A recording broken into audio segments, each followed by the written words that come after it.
Magandang hapon po sa ating lahat. Magandang araw Pilipinas at sa atin sa buong mundo. Magandang araw at happy COVID-19. No? Sa hapon po ito ay pinagpatuloy natin ang ating pag-aaral tungkol po sa subject na hermeneutics. No? Hermeneutics is a science and art of interpretation. Ito po ang katanungan. Pwede bang magkamali ang isang tao o isang pastor o isang teologo o isang Bible scholar sa kanyang interpretasyon ng Biblia? Pwede po. Ang tanong ay ganito, pwede kaya na ang isang pastor, isang teologo, isang theologian, isang Bible scholar, o isang eksperto, sabi natin, eksperto sa Biblia, ay magkamali sa kanyang interpretasyon? Palagay mo, Pastora Norijan, pwede ba? Yes. No. Pwede po. Pwedeng magkamali. At iyan po ang dahilan kung bakit meron po tayong iisang Biblia pero napakaraming relihiyon sa buong mundo. Because of wrong interpretation. Wrong interpretation. At sa hapon po ito, pag-uusapan natin ang ilan sa mga mali. Common mistakes. That we need to avoid in interpreting the scripture. We are going to talk about the common mistakes that we need to avoid in interpreting the Bible. Parang ganito po yan. Sa talong natin kanina, meron kang isang bagong mapa. Meron kang isang bagong mapa ng buong mundo. Issued May 2020. Dala-dala mo yung isang bagong mapa, kompleto, detalyadong mapa ng buong mundo. Pwede ka pa bang maligaw using that map? Pumunta ka po sa isang lugar, ang gamit mo lang ay ang mapa mong yan, pwede ka bang maligaw? Siguro sabihin nyo, ay hindi po, pastor. Kasi bago nga po yung mapa. Sigurado po yung mapa at detalyado yung mapa. Lahat ng bagong kalsada, lahat ng bagong daan, alam niya. Lahat ng bagong development, lahat ng bagong improvement nakasulat sa kanya. So, posible hindi na dapat maligaw ang isang tao. Tama po. Pero posible pong maligaw pa rin ang tao sa dalawang bagay. Dalawang reason kung bakit siya pwedeng maligaw. Una is hindi marunong bumasa ng mapa. Tama po ba? In reading the map, you need a compass. You cannot read the map without a compass. Because the compass will tell you yung north. At doon din naman nakapoint yung mapa. So, kung hindi ka marunong bumasa ng mapa, maliligaw ka rin kahit bagong-bago yung mapa mo. Pangalawa, mas marunong pa sa mapa. Pag sinasabi ng mapa, kumanang ka, sabi mo, ay hindi, nanggaling na ako dito. I think the best way is left. Or the best way is to turn. Pwede kang maligaw. Pwede kang maligaw. So, dalawang reason din kung bakit sa landas ng buhay, sa Biblia, ay maraming naliligaw ng landas. Una, hindi nila alam ang pagbabasa ng Biblia. Hindi sila marunong bumasa ng Biblia. At pangalawa, mas marunong pa sa mapa. Sa hapon po, pag-uusapan natin yung mga kaparaanan to avoid misrepresenting or misinterpreting the Bible. Kasi pwede tayong magkamali, na para bang ang pinahayag natin ay salita ng Diyos, hindi naman pala, kundi salita na ng tao. Marami ngayon na nangangako, talaga ibinubuo sa iyo lahat ng posibleng blessing, Ang gusto niyang ibigay na blessing sa iyo, binibigay niya sa iyo. Ang gusto mong marinig na blessing, ibibigay niya sa iyo. Ang tanong, yun ba ay pinabibless talaga ng Panginoon sa iyo? Kung makita natin ang mga propeta sa lumang tipan, ay masyadong maingat pagbibigay ng blessing, pagpapahayag ng mga pagpapala. Bakit? Kasi baka hindi yung para sa kanya. So, sa hapon po ito, pag-usapan natin, kinakailangan kasi yung nagawa natin, yung nagawa nating interpretation, yung nagawa nating exegesis, we need to evaluate it according to the Bible, kung tama ba o sakto. Pero bago natin i-evaluate ang mga bagay na yun, check muna natin itong mga common mistake. Iwasan muna natin yung common mistake na para hindi tayo magkamali. Una po, Sabi natin, when we come to the Bible, we need to let the Bible speak for himself. No. We need to let the Bible speak for itself. No. Yan ang unang-unang bahagi ng exegesis. No. We need to look at the Bible, no, with an open mind, no, and let the text shape our hearts and our mind. No. Ito ko po. Let the text shape our hearts and our mind. Dalawa ho. Bakit? Hindi lang ho puso natin. Isip natin din. Kasi ito ho ang nakakaalam na mga bagay. No? So, ang unang bahagi ho, pag pupunta tayo sa Biblia, pag binabasa niyo ho yung teksto, wag ho yung naisin natin ang sabihin natin sa teksto, kung hindi hayaan natin ang teksto ang magpaliwanag sa kaniyang sarili. Using what we talk about as the historical and literary context. No? So we let the text shape our hearts and our minds. No? Pangalawa,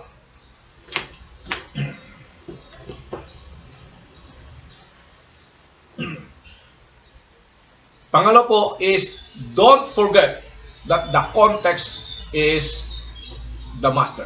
No? Don't forget that the context is the master. In doing the interpretation, sabi natin, yung word ho may kanya-kanyang meaning.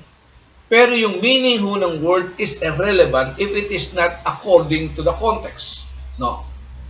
Yung gusto ho nating ipalabas, gusto nating sabihin ay maganda. Pero yung gusto nating sabihin ay para bang pwedeng itugma doon sa Bible, maganda yon. Pero ang gusto natin sabihin is irrelevant if it is not according to the text. No? Pag halimbawa po, mayroon kang gustong patamaan. No? Halimbawa, mayroon kang gustong sa linggo. No? Gusto mong patamaan yung mga masuwayin. Hahanap ka ngayon ng teksto sa Bible na tumutukoy sa mga masuwayin. No? Palagay mo, yan ba ang tamang exegesis, Pastora Marijoy? Hindi. Magmamali ka ng interpretasyon kasi pagpunta mo sa Bible, no, you will not consider everything. Hahanap ka ng isang teksto na aayon sa iyong sariling gusto. Aayon sa iyong sariling pasya. Hahanap ka ng isang teksto na aayon sa iyong sariling nasa. No? At hindi po yan ang nararapat. No? Ang mahalaga po sa interpretation is the context. So, we need to ask the right question in knowing what is the real context is. No. Sabi natin, and we are studying, no, we are considering exegetical study. No. So, pag sinusapan ho natin exegetical study, ang pinag-uusapan ho natin is what is the message then. No. Ulitin ko po, what is the message the author is intended to deliver, no? Sa mga unang sinusulatan, to the original audience, to the original recipient. Yun ho muna ang alamin natin para tumama ho yung ating interpretasyon. Huwag ho tayong pupunta sa Biblia na ano ang gusto kong sabihin sa atin o anong gusto kong sabihin ng Bible sa akin. Because firstly, the Bible is written to an exclusive recipient, no? Meron siyang sinusulatan. Kailangan mong maintindihan natin yung sinusulatan, ano ang intensyon ng author sa sinusulatan, at kapag naunawaan natin ang intensyon ng author sa sinusulatan, saka na ho natin gagamitin ito papunta sa atin. No? Halimbawa po, mayroon po ako isang nabasa na isang pastor ang nagkamali naghahanap po ang pastor ng naghahanap siya ng talata sa Biblia tungkol sa kung siya na nga ba ang pinili ng Diyos. So siya ho ay nagbabasa ng Bible at sabi niya, Lord, sana sa devotion ko ito. No? Siya ho kasi ay mayroong kursunada, gusto niyang ligawan. No? Sana po sa devotion ko ito ay mangusap pa sa akin. So ginawa ho niya, binuksan niya ho ang Bible. No? At tinuro niya yung talata. Pababasa natin kay Pastor Knowledge yung talata. No? The verse is written in Genesis 24, no? Genesis 24. Genesis 24. Verse 1 po.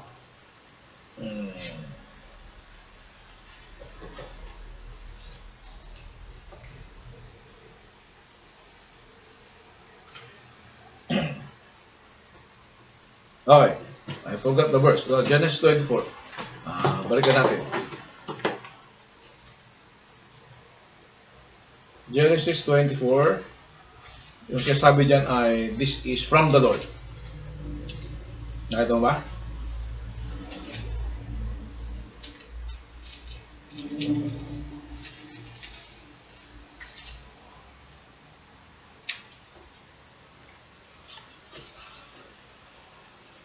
Okay. 24, 50, 50. Yan. 24:50. Genesis 24:50. Then Laban and Bethuel answered and said, The thing proceedeth from the Lord. We cannot speak unto thee bad or good. Okay. Ang sabi? Ang bagay daw ito ay sa Panginoon. No. Sabi niya, ay kung sa Panginoon pala naman yon, no. Ito totoo nga pala. Yun na. Siya na nga, no. Pero ayon sa kwento niya, nagkahiwalay din sila, no? At nagkaroon siya ng ibang asawa. So, ibig sabihin, posible kaya siya nagkamali o nagkamali lang siya ng ginamit niya yung kanyang sariling interpretasyon pagpunta sa Biblia. Tandaan natin, the context mahalaga. Kung gusto nating maunawaan, bago nating gamitin personalize ang isang bahagi ng Biblia, get the context. No? Naalala ko po nung mga kabataan pa kami, uso ho noon yung mga love letter, no? So, siyempre, uso noon yung mga makata sa sulat.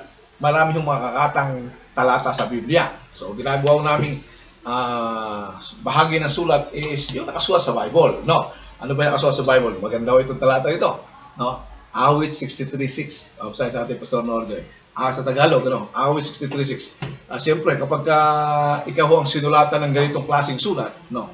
Medyo iba ang dating, no? Iba ang dating. Awit 63:6. Hindi ko lang kung kabisado ni Pastor Norjoy yun. Kabisado ko lang. Pakirecite na lang, Pastor Norjoy. Laman ka ng gunita ko samantalang ako nahihimlay at sa magdamag palaging ikaw ang palaging ang iniisip ko ay ikaw. Yan. May taon na tugma ko dapat yan, no? Laman ka ng gunita ko habang ako'y nahihimlay at sa buong magdamag ang iniisip ko ay ikaw. Di ba? Nakakilig pagka babasahin mo yung talata, no? Kung hindi alam nung sinusulatan mo, kinopya lang yun sa Bible, no? Medyo iba dating, no? Yung pala ay sulat yun ni Haring David kaya sa ating Panginoon, no? Parang ang dating, parang ang iniisip niya yung kanyang nililigawan, no? Halimbawa, nagtatampo ka, no? Nagtatampo ka sa iyong minamahal. Ang sulat to ay Pahayag 2:4, no? Pag nagtatampo ka sa nagmamahal, sa minamahal mo, susulatan mo Pahayag 2:4. Ano pa siya sabi sa Pahayag 2:4? May isang bagay na ayaw kung sa'yo niwang mo na ang pag-ibig mo noong una. Yan, forgetting your first love. No, marami yung pagkakataon na posible ho tayong magkamali kapag hindi ho natin inunawa. Ito ayon sa tinatawag ho nating context. No? Pag sinabi natin context, tandaan nyo, umiikot lang ho sa iba't ibang circle yan. No? Sa patuloy na paglaking circle. So the context is, this is the word, no? At the word ho is governed with the sentence. No? So the second circle ho natin is the sentence. At marami hong mga bahagi ng sentence na mahalaga, no? Then we have what we call the larger view is the paragraph. Paragraph. Then, after the paragraph, we have what we call the chapter. After the chapter, we have what we call the book. After the book, we have what we call the Testament. And after the Testament, we have what we call the whole Bible. After the whole Bible, we have what we call the general. Ito ang magsasabi, no, habang palayo ho ng palayo, yung ating definition ng word will not contradict in the use of the sentence. And the use of the sentence will not contradict in the message of the paragraph. And the message in the paragraph will not contradict in the message in the whole chapter. And the message in the whole chapter will not contradict in the message of the book. And the message of the book will not contradict in the Testament. If you are in the Old Testament or whether you are in the New Testament or Old Testament. And the portion of the New Testament will not contradict the whole of the Bible. Why? Because the Bible is a unity. Even it is, there is a diversity in the Bible written by different authors. It is a unity. And lastly, the ring guard is what we call the genre. No. So we need to check with the immediate context and the far context. No.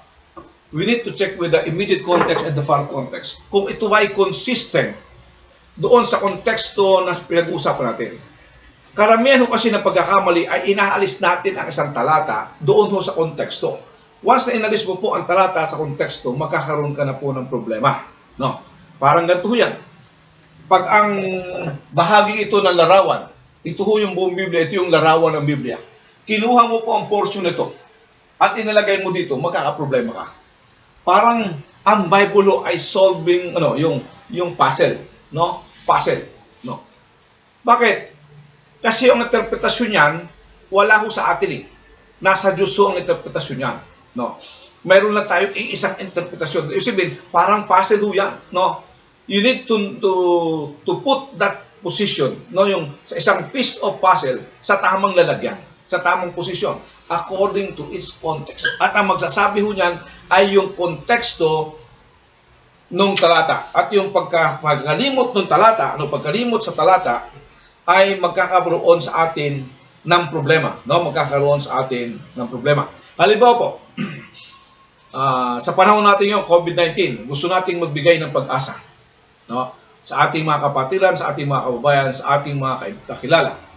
At ang karaniwang pong kino-quote natin ngayon ay Jeremiah 29:11. Hindi ko alam kung kapasal ni Pastor Honore Joy o kapasahin niya sa ating bahagi ng Biblia. Jeremiah 29:11. No. Maganda hong talata yan. No? Magandang talata. Tingnan po natin. Pwede ba natin gamitin sa kapanahunan natin yan? Pwede ba natin sabihin that is the message of the Lord now? No? Jeremiah 29:11. For I know the plans I have for you, declares the Lord, plans to prosper you and not to harm you, plans to give you hope and a future. Maganda, di ba? Pwede ko bang gamitin personal na sabihin ko, yan talatang yan ay kine-claim ko para sa akin yan. Pwede? In a sense, pwede. No? Pwede mo sabihin, para sa akin yan. Kasi, you. No? Pero context na tinitingnan natin is God is talking to a single person or to the whole community of Israel. Kaya napakahalaga ho yung intensyon ng author. Is God is talking to a single person or talking to the commonwealth of Israel as one. Based on the context, God is talking to the whole of Israel, to His covenant people. No? God is talking to His covenant people, Israel. So, pwede ho ba natin i-apply ngayon? Yes. Through the use of what we call exegetical study of Scripture. We need to see first, to look first to what is the message of the Lord then. No? We need to see what is the message of the Lord then. What is the message of the Lord then? Is to give the people hope. No? To give His suffering people hope. That God is in control in the midst of their suffering. Now, pwede bang gamitin yun? Yes. We now convert what is called the exegetical message into a theological message. No? For it to transfer from exclusive listener before to the universal audience now and the contemporary audience of our present time. No. Hindi po pwede nating idiretsa sa atin without taking first the consideration of the situation of the people. No. Ang konteksto niyan ay exclusive sa kanila. No. But the principles and the theology behind that is the message of God to us now. No. Ulitin ko po. The original intention is directly written for the intended audience. But the theological concept of that message can be translated to us now, to our contemporary audience, using the principle of theology. Using the principle of theology. Sa konteksto, binibigyan ng Diyos ng, pinapakita ng Diyos yung kanyang katapatan. And it's still the same with us today. God is still faithful in the midst of COVID-19. No? God is still faithful in the midst of COVID-19. Nakikita niyo naman ng ebidensya sa amin. No? Medyo, sabi nga nila, may isang quotation na nabasa sa FB. No? Ito daw yung epekto ng COVID-19, ng pagkaka-quarantine. No? Ano yung epekto ng quarantine? Lahat ng bill lumalaki. Electric bill. Kasi nandito ka lang sa bahay, gumagana lahat. Gumagana ang electric fan, no? Gumagana ang aircon, gumagana lahat ng machines mo, gumagana ang TV. Wala sa bahay ka lang. Gumagana, lumalaki ang electric bill. Ano ba po? Like ka naliligo kasi mainit, no? Lumalaki ang water bill. No? Lagi ka nasa Facebook, no? Lumalaki ang internet bill, no? At lagi madami kang kinakain, lumalaki ang bill, no? So, yun ang epekto, no? Ano bang kinalaman sa konteksto nga pala nun? Anong kinalaman sa konteksto? So, balikan mo natin yung konteksto. Halimbawa po, one of the problem, no? In interpretation is the coming of the Lord, no? The coming of the Lord. Ilang views ang alam mo, Pastor Noro Joy, with regards to second coming? Yung rapture, no? Ilan ang alam mong views? Tatlo po. Tatlo. Ano yung tatlo niya? Yung pre-tribulation, post-tribulation, tsaka po yung okay. Yan. Ahinolay. Ano yun? Ahinolay. First is, what they call, pre-tribulation view, pre-tribute, mid-tribute, at post-trib, no? Actually, there are 5, no? There are 5 now. Pre, mid, post-trib, partial, and pre-rat, no? 5 na ko ngayon yan. 5 klaseng view, no? Anong problema? Sabi natin, there's only one intended meaning of the scripture. Ang problema, may nga sasabi natin, may mga intention tayo sa ating kaisipan. May mga intention tayo sa kaisipan na parang ganito tanong isinulat ba ang Biblia para tayo lituin? Isinulat ba ang Biblia para tayo lituin? O sinulat ang Biblia para magbigay sa atin ng liwanag sa daan na dapat natin lakaran? So, napakalaga yung konteksto. Halimbawa, karaniwang ginagamit sa ating talata is yung Matthew. No? Kung makita nyo yung mga signs of end times, no? Sa Matthew 24, Matthew 25, andyan yung end times. No. Ang tinutukoy dyan, no, ang Israel ang sinasabi dyan na maghihirap sila, dadanas ng hirap, no? Dadanas ng tribulation. So, sabi na kung dadanas ng tribulation, no, kung makakaranas tayo ng tribulation, so ibig sabihin, darating si Jesus after the tribulation. So it means, kung babasahin mo yung Matthew, parang post-trib, no? Ngayon, dapat nating maunawaan yan ayon sa konteksto. Ayon sa konteksto. Bakit ayon sa konteksto? Medyo mas madali ko nating maunawaan. If the book of Matthew or the Gospel of Matthew is written for the church, is that Gospel of Matthew is intended for the church? Pastor Norjoy, palagay mo.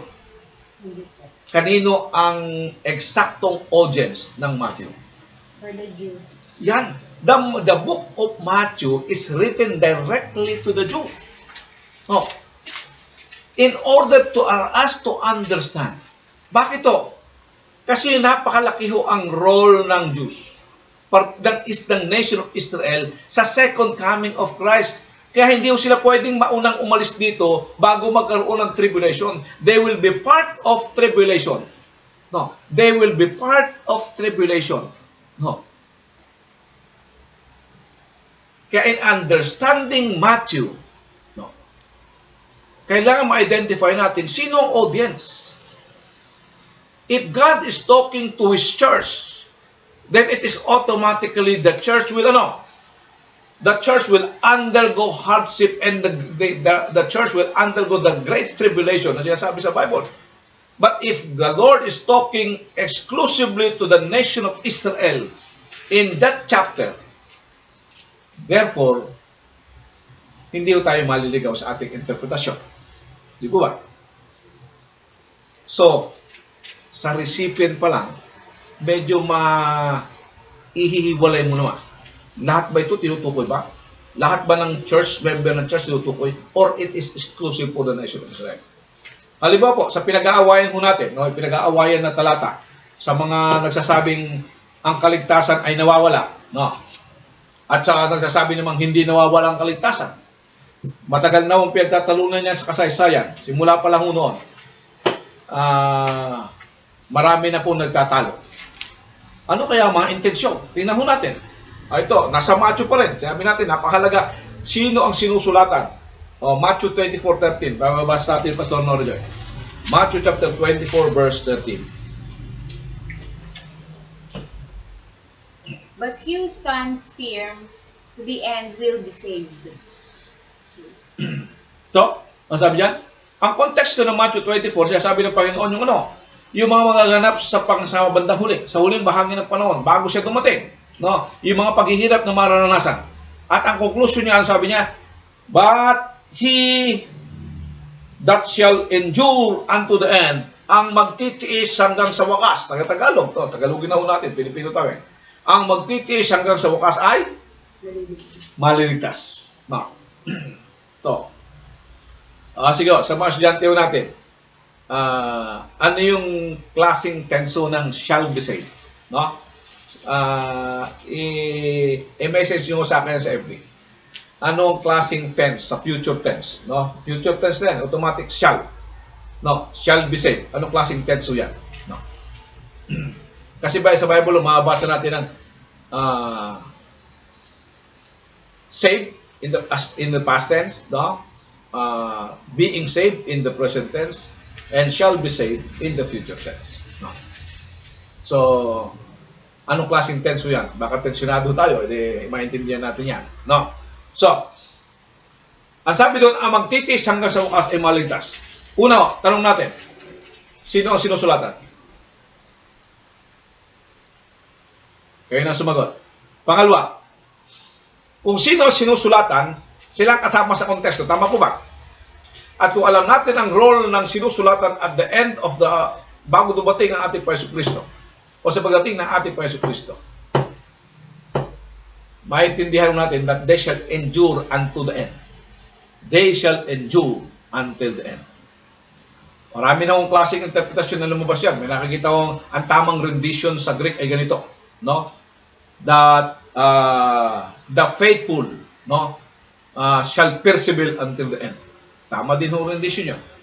Pero para hindi na masyadong magkaroon ng pagtatalo dyan, sino sinusulatan? No. At maintindihan natin, pag alam mo natin ang role ng sinusulatan at the end of days, maintindihan mo natin ang talata yan.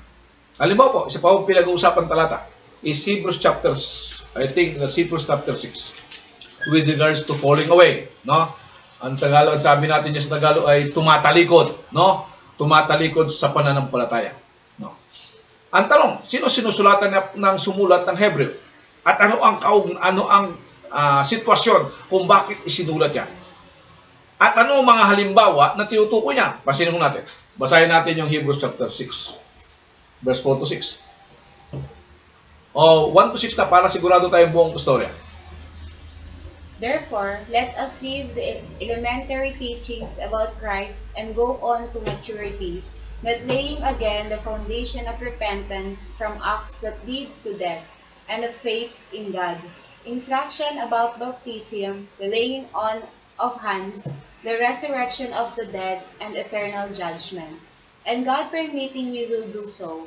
It is impossible for those who have once been enlightened, who have tasted the heavenly gift, who have shared in the Holy Spirit, who have tasted the goodness of the Word of God and the powers of the coming age. If they fall away, to be brought back to repentance, because to their loss they are crucifying the Son of God all over again and subjecting Him to public disgrace. Okay, basahin na sa Tagalog para mas maunawaan ng ating mga tagapanood na Pilipino. No? Titignan natin mabuti at kasi madalas yung sinasabi na pwede kang tumalikod. No? Pwede kang tumalikod. Kasi sinasabi yan, no? Na sila daw nakalasap, no? Isa-isayin natin, no? Ano siya sabi yan sa Tagalog? No? Those who have tasted, no? O sige, isa-isayin natin. Kahit iwan na natin Verse 4 na. sapagkat paano pang panunumbalikin upang magsisi ang mga tumalikod na sa kanilang pananampalataya. Dati naliwanagan na sila. Okay, una, naliwanagan na sila. Tama? Ano pa? Nakalasap ng makalangit na kaloob Nakalasap ng makalangit na kaloob. Pangatlo. at naging kabilang sa mga tumanggap ng Espiritu Santo. At yan. Basahin niyo pa. Kabilang sa tumanggap Espiritu Santo, di ba? Basahin niyo ang, sabi natin, malaking role na naman ho dyan, who are the recipient? No. Sino ang sinusulatan? Ng Hebrew. Kaya nga ho, Hebrew yan eh. That is for the Jews.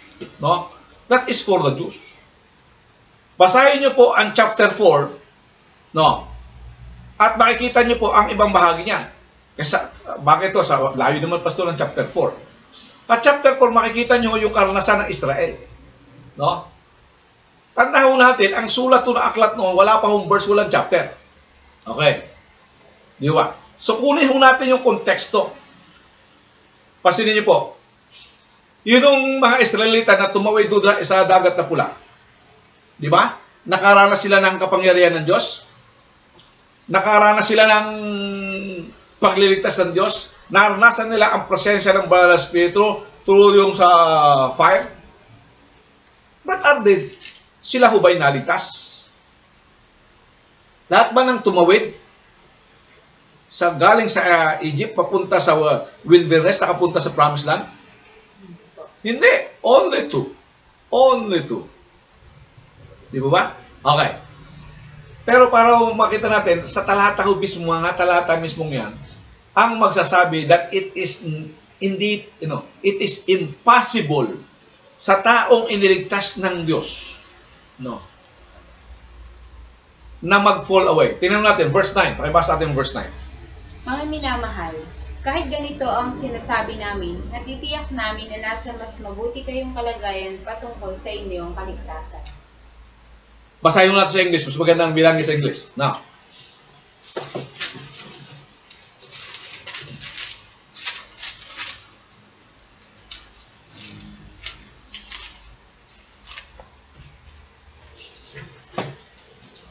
Even though we speak like this, dear friends, we are confident of better things in your case, things that accompany salvation. Ano sabi niya? Alam niyo pa sa ibang salino, ganito siya sabi. No? Ngunit hindi kayo ganun. No? Ngunit hindi kayo ganun. Tungkol sa kaligtasan mo, mas mabuti ang inyong kalalagayan. No? Hindi kayo katulad nila na tumatalikod. Kasi nyo. So, proper acknowledging, no, proper interpretation with regards to the text.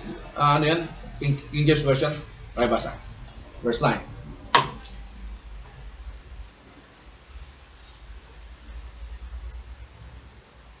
But, beloved, we are persuaded better things of you, and things that accompany salvation, though we thus speak. Okay. No? Yan. So, pag-aralan mo natin ayon sa konteksto. Ang konteksto po ang magsasabi, no, ng totoong paliwanag. No, ang totoong paliwanag. Huwag ho natin kuhanin isang bahagi ng Biblia at sabihin natin ito na. No? Tingnan ho natin ayon sa konteksto. Pangalawa, pangatlo na ho pala tayo, no? Para maiwasan ho natin yung magkamali tayo sa interpretasyon. Pangatlo is do not build, katulad mo siya sabi natin kanina, do not build a theology or do not build your entire theology out of one or two verses, no? Out of one or two verses. Minsan kasi mayroong mga talata na napakaganda talaga, no? At dahil napakaganda, sabi niya, ito na talaga ang buhay ko, dito lang ako sa talatang ito. No.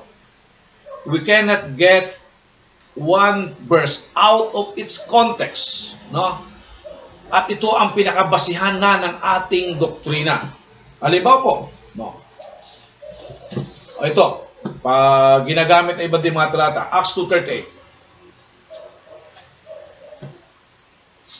Acts 2:38.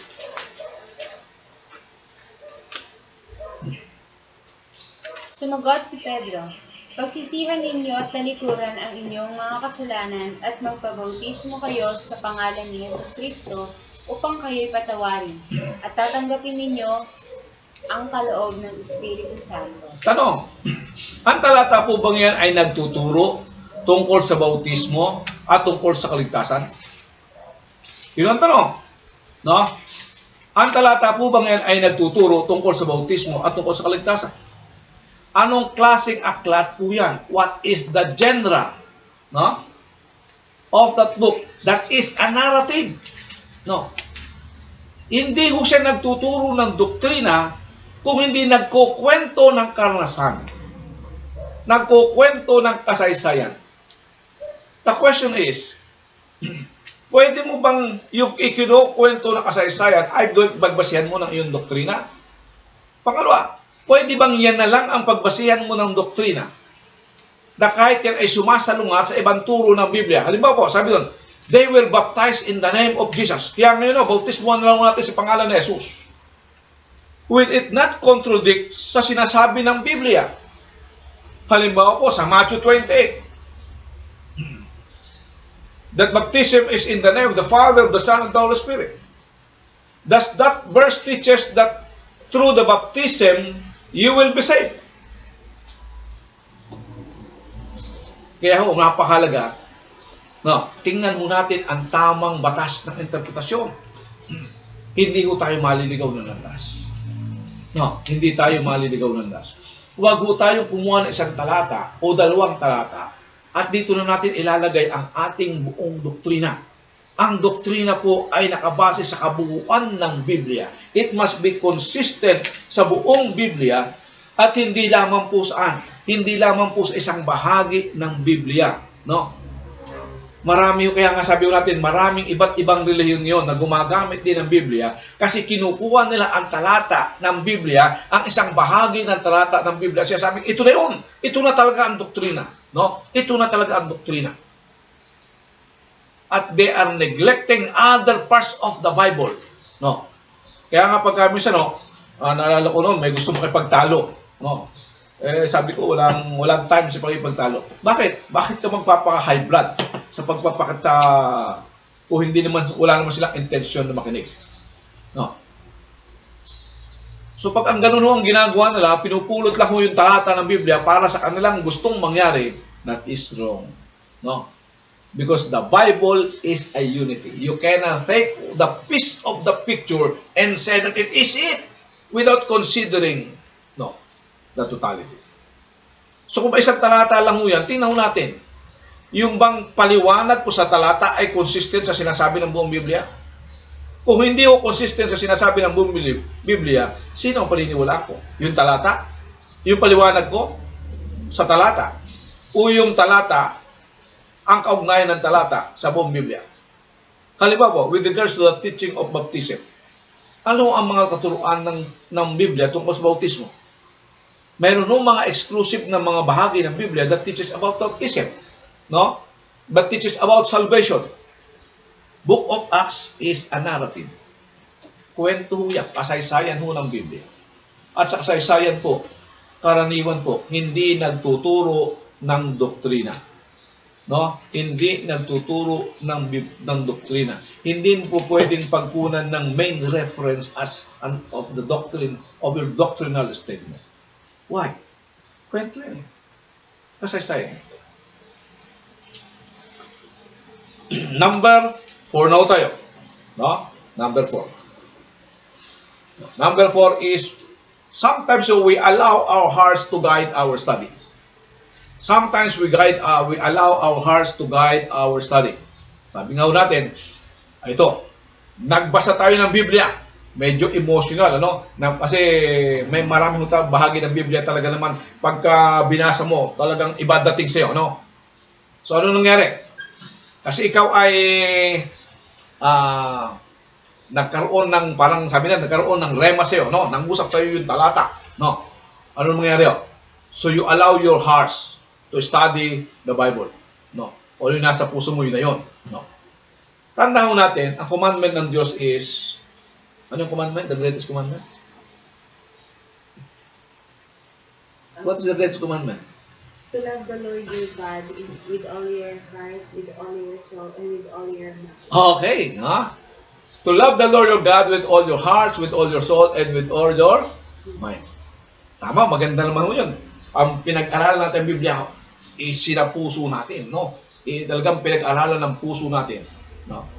Alam niyo po sa hermeneutics, the first step of hermeneutics is, sa basic hermeneutics, ang mga estudyante natin, what is the basic hermeneutics? OIA. No, that's the basic steps of hermeneutics. OIA. Observation, interpretation, and application. Okay. Kung observation mo yan, you know the biggest portion of study of the Bible is observation. As observation, maganda yung pinag-aaralan mo ng puso mo, kasama puso mo. Pero ang pinakamakasama mo doon sa utos ng Panginoon is to love the Lord your God with all your mind. So, sabihin, when you are doing the study of the Scripture, you have to utilize your mind as you love the Lord with all your mind. And you have to apply the necessary rules of science, the necessary rules of interpretation, the necessary rules of the Holy Spirit in understanding of that particular portion of Scripture. No. Bakit? Pwede ka bang ma-deceive ng heart? Yes, the Bible says, heart is deceiving. Heart is deceitful. Kahit po yung converted heart ng Panginoon, sometimes, can be deceived by by Satan. It can be deceived by Satan. Kaya, gamitin din natin ang ating kaisipan, dahil binigyan tayo ng Panginoon ng kaisipan sa pag-aaral ng salita ng Diyos. Kaya iba they want to study the Bible with their heart. Kaya sabi nila, hayaan na lang namin ang Panginoon na mangusap sa amin sa panahon ng Panginoong pagsasalita. So, kaya ang ginagawa nila, bago tumayo sa pulpito, Lord, ano ang mensahe mo? No? So, pag may nabasa lang talata, yun na yung mensahe nila yun. No? Bahala na as the Spirit leads. No? Ay tanong, binuo ba talaga ang pinagagawa sa atin ng Diyos? No. Tama ho yung puso, kasama ang puso dapat. Pero kasama din ho sa utos ng Panginoon with our minds. We have to study the Word of God using our mind.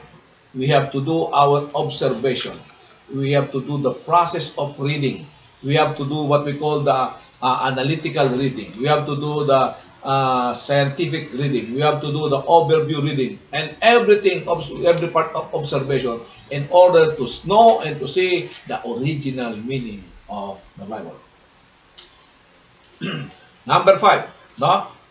Number 5. Number 5 errors is we skip the portion of the Scripture that we don't want. We skip the portion of the Scripture that we do not want. Naalala ko po noon, nung po kami nag-aaral ng Bible survey, no? We are required to do a summary of the chapters, every chapters.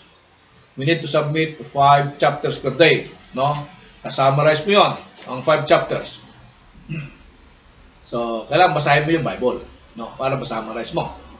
Marami yung parte ng Bible na nakakatamad, quote-unquote, nakakatamad basahin, no? Kasi parang wala ka, halimbawa, mga pangalan, no? Yung Chronicles, mga pangalan dyan, no? Ilang chapter, mga 5, 6 chapter, tangan, no? Na puro pangalan. Parang hirap dating, ano? Pero isinama ho ng Diyos yan. Matthew chapter 1, puro pangalan din yan, no? Isinama ng Diyos sa mga pangalan niya para pakita ang kanyang katapatan. No? Madalas ho kasi, ang gusto lang natin basahin, kaya nagagandahan tayong basahin. Ayaw nating basahin yung kabuuan, no? Yung kabuuan ng mensahe ng Panginoon. Tandaan natin, ang tawag ko sa Bible is good news. At ang good news po, hindi lamang John 3:16. The good news is the totality of the Scripture. No. The good news is the totality of the Scripture. Ayon sa isang author, sabi niya, I want to quote, no. Ang sabi ni Wilkins, no. Sabi niya, yes, there is comfort to be found in the pages of Scripture, but context is what makes that comfort lasting and real. Wilkins says, reading this way guarantees that huge sections of our Bibles will remain unread because they fail to deliver an immediate dose of emotional satisfaction. We are not very likely to read Leviticus or Lamentations if we subscribe to this approach. Our well-rounded approach to Bible study challenges us to navigate all areas of the Bible, even those that make us uncomfortable or that are difficult to understand. No. Maraming tao ngayon, namimili lang talaga. No, namimili lang. So, wag po tayong mamili. Pag pinag-aralan mo natin ang teksto, basahin natin yung buong aklat. Basahin natin yung buong aklat para maunawaan natin. Kasi doon ho, sa madalas na hindi natin pinupuntahan, may mga nakatagong kayamanan. No, may mga nakatagong kayamanan. Number 6 ho tayo. Number 6. We confuse reading books about the Bible with studying the actual Bible. Anong ginagawa natin? Mas gusto natin basahin yung mga aklat tungkol sa Bible and not the actual Bible. Halimbawa sa mga devotion natin, no? Ang binabasa lang natin, devotional books. Hindi natin binabasa yung book that gave the devotional book. Di ba? Kasi maganda naman basahin talaga yung mga devotional book, yung mga kwento ng mga kaya maganda yan kasi naging karanasan niya yung kanyang debosyon sa Panginoon. No. Mas gaganda ho ang karanasan mo kapag ikaw ang nakaranas ng karanasan din niya. No. Maganda ho yung mga books that talks about the Bible. Pero the main textbook should be read. Ang komando sa atin sa Joshua chapter 1 verse 8. No? Kaya anong command sa atin sa Joshua chapter 1 verse 8? Huwag mong kaligtaan ang basahin ang kautusan. Pag nilay-nilayan mo iyon araw at gabi, sa gayon, magiging matagumpay ka at sasagana ang iyong buhay. Ang sinasabi ba dyan ay huwag mong kalimutang basahin ang aklat tungkol sa kautusan o aklat ng kautusan. Aklat ko na kayo. Aklat ng kautusan. Hindi yung aklat tungkol sa kautusan. So yung mga books, mga help, yung books na tumutukoy tungkol sa Bible, mga devotional, is mga katulungan ho yan. Pero they are not the Bible. They are books about the Bible. Ang komando sa atin ng Diyos is to read the Bible. To read the books of the law. Actually, the books of the law is the 5 books of Moses. Have read it. No? Natatawa na medyo natutuwa ako minsan. No? Marami ho pa palang Kristiyano o maging leader ng iglesia. No? Na hindi pa ho nababasa yung Old Testament. No, may mga pastor o lang na hindi pa pala nababasa ang buong Old Testament. No. We have been commanded to read the Bible. No. Kung yan yung textbook natin, paano magiging textbook po natin yan? Matututo tayong mabuti sa salita ng Diyos kung hindi natin binabasa yan. Kung gusto lang natin basahin, kung binabasa lang natin, gusto lang natin marinig. No. Tayo namimili. No. Tayo namimili which is ang suitable sa atin. Hindi ho. Hayaan natin ang Biblia ang nangungusap sa atin. Number 7. failing to pray and depend upon the illumination of the Holy Spirit. We will not understand, really understand, particularly the harder portion of the Scriptures. No, the harder portion of the Scriptures, if we forget to pray. If we forget to pray and to depend on the illumination of the Holy Spirit. Why? Because the Holy Spirit is the author of the Bible. Siya ho ang siya ho ang nag-reveal sa author, sa mga human authors ng nais na mensahe ng Diyos. Ulitin ko po, the role of the Holy Spirit then, nung sinulat ang Biblia, is revelation. He revealed the Word of God to the human authors to deliver to us the message of God. Now, what is the role of the Holy Spirit now? The role of the Holy Spirit now is to illuminate, ipaliwanag sa atin ang salitang, ang mensahe ng Panginoon sa original intended recipient to our universal audience. To our audience today, sa kapanahunan natin ngayon. To our contemporary audience. So, don't forget to lean on to the power of the Holy Spirit. Kaya nga sabi natin, hermeneutics is an spiritual act. No. If it is a spiritual act, therefore you need to depend to the Holy Spirit. You need to depend to the Holy Spirit. Tingnan natin. 2 Timothy 3:16. 2 Timothy 3:16.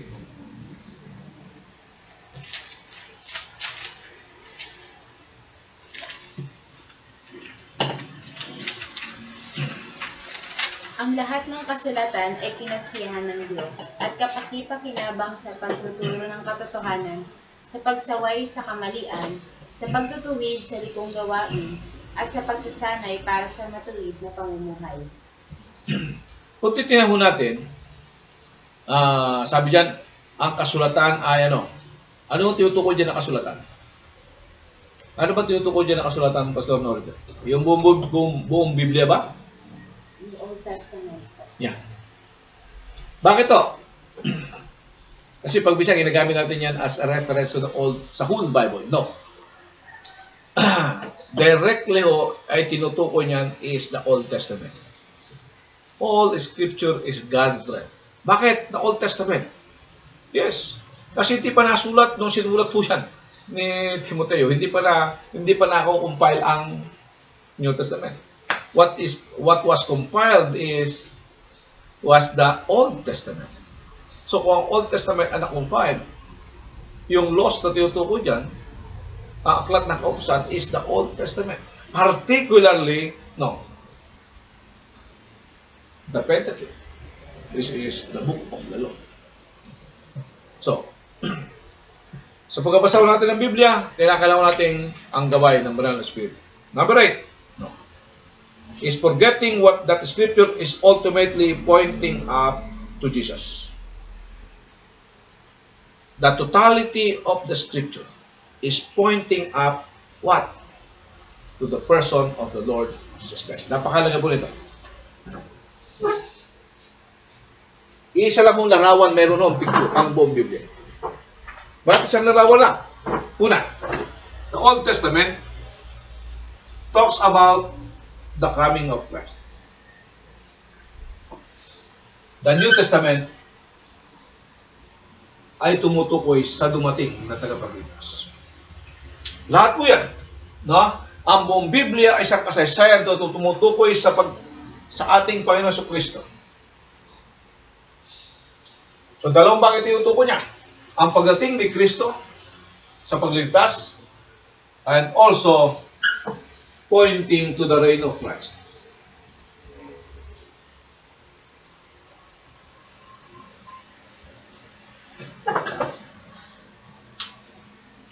Ang Old Testament hanggang New Testament ay tumutukoy sa ating Panginoong Jesucristo. Tingnan natin sinasabi ng ating Jesus sa Lucas 24:27. Lucas 24:27.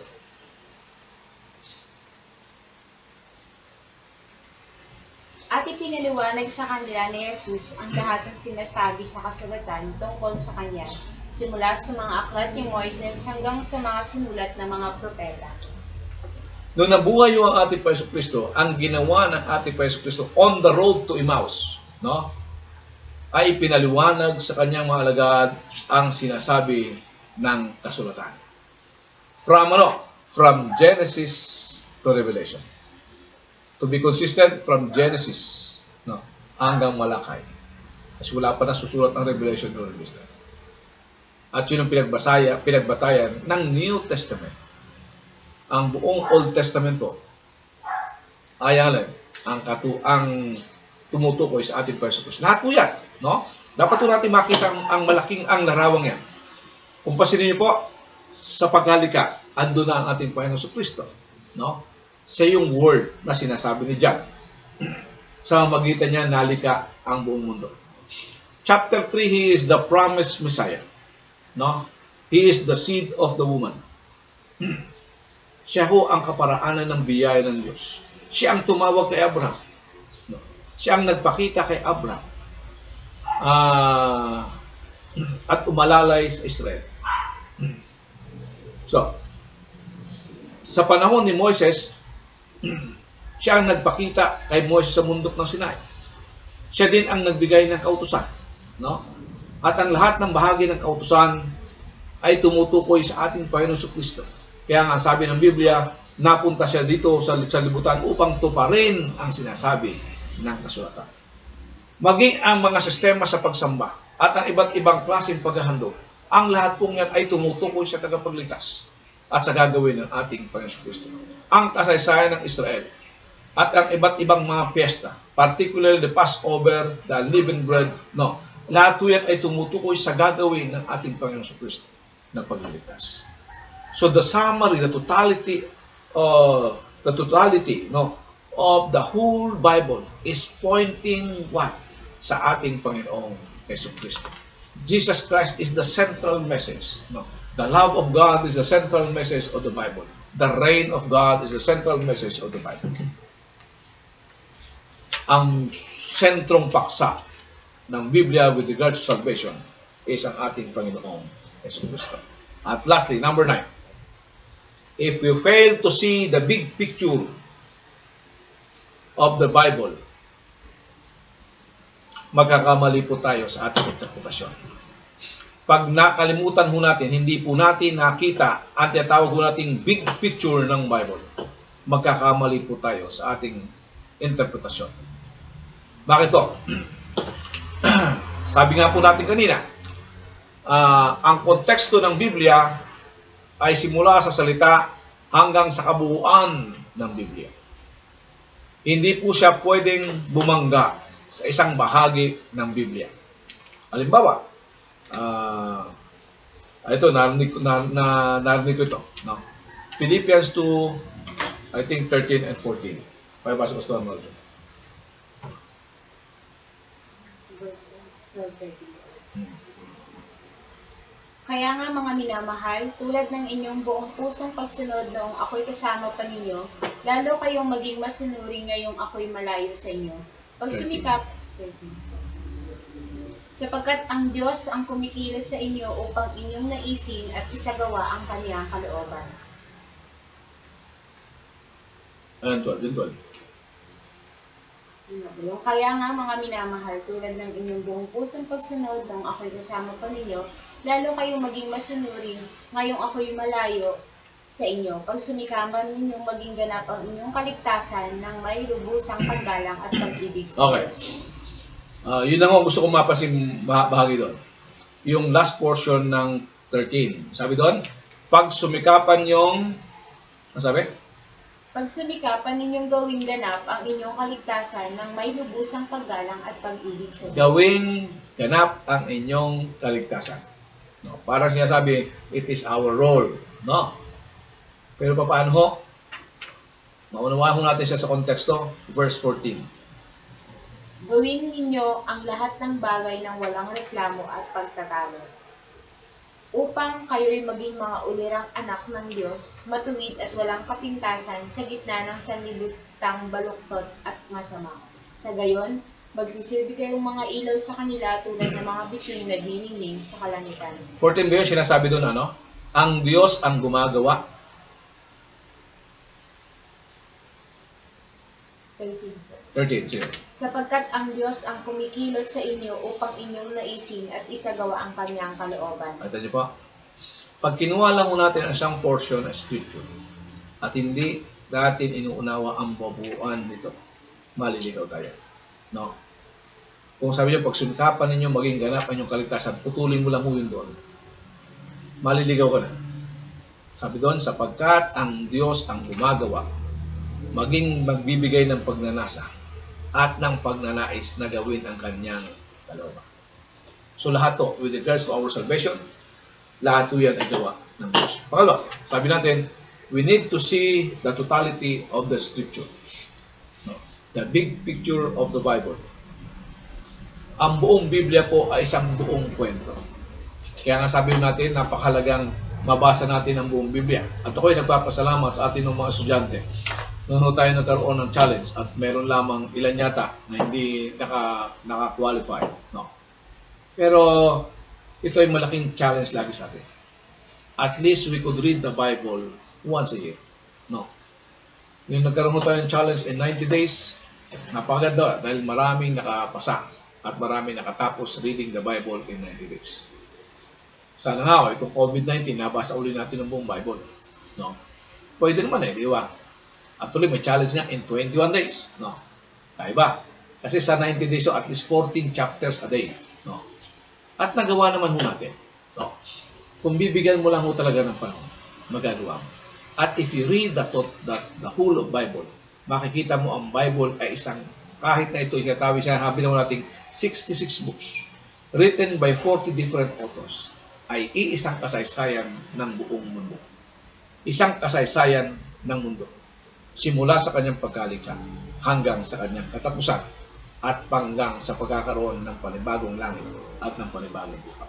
Ipinakikita ko nito sa bawat pahina ng ating Biblia. Ipinakikita nito ang paghahari ng Diyos. Ipinakikita nito ang puso ng Diyos, ang pag-ibig ng Diyos. Ipinakikita nito ang katangian ng Diyos. No? The rule of God, the justice of God, and the reign of God. Sa bawat larawan, sa bawat pahina ng Biblia, makikita ho natin ang Diyos. So sa madaling salita, ang Biblia ho ay isang buong kasaysayan. Kasaysayan ng ating mundo, simula sa kanyang pagkalika hanggang sa kanyang kawakasan. Sana po ay maunawaan nating mabuti ang salita ng Diyos dahil ito ang ating magiging gabay sa ating buhay. No? Ito yung ating magiging gabay sa ating buhay. At ang proper understanding of the Word of God will lead us to eternity. Will lead us to eternity. At the same time, magkakaroon tayo ng tatawag nating lasting hope na ang ating pinaniniwalaan na sinasabihan ng iba na maraming mga objection, maraming mga, sabi nila maraming mali, ay mapapatunayan nyo sa inyong sarili na walang mali ang Biblia. No? Naalala ko po minsan, may isa akong professor dati na sinabi niya na maraming mali ang Biblia. So ito lang ang question ko sa kanya. No? Nabasa niyo na po ba ang Biblia? From cover to cover. Sabi niya, hindi pa. Narinig ko lang, marami lang akong nakanabasa na may mali sa Biblia. No? Mahirap pong humusga kung hindi natin nasusuri na mabuti ang mga ebidensya. Kinakailangan natin mapatunayan ito. At kung gusto mong mapatunayan, basahin mo ang buong Biblia at makikita mo ang Biblia ay totoo. Pero kung may pagdududa sa iyong puso, basahin na hamon kita na basahin mo ang buong Biblia at saliksikin mo ang mga pagkakamali ng Biblia. At isang bagay, kung luluobin ng Panginoon, matatapos mo ang Biblia at magbabago ang iyong damdamin at makikita mo ang Biblia ay totoo dahil ang Diyos ng Biblia ay totoo. Sana po sa ating pag-aaral, maging mas lalo pa tayo magsumikap. Iwasan mo natin yung mga pagkakamali in the past. Iwasan mo natin ang pagkakamali ng mga pag-away-away tungkol sa mga pagpapaliwanag sa Biblia. Hayaan mo natin ang Biblia ang mangusap sa atin. So sa ating po mga kasamahan, muli po, isa po magandang hapon at mapagpalang araw dahil po sa ating Panginoon. Pagpalain po tayo ng ating Panginoon.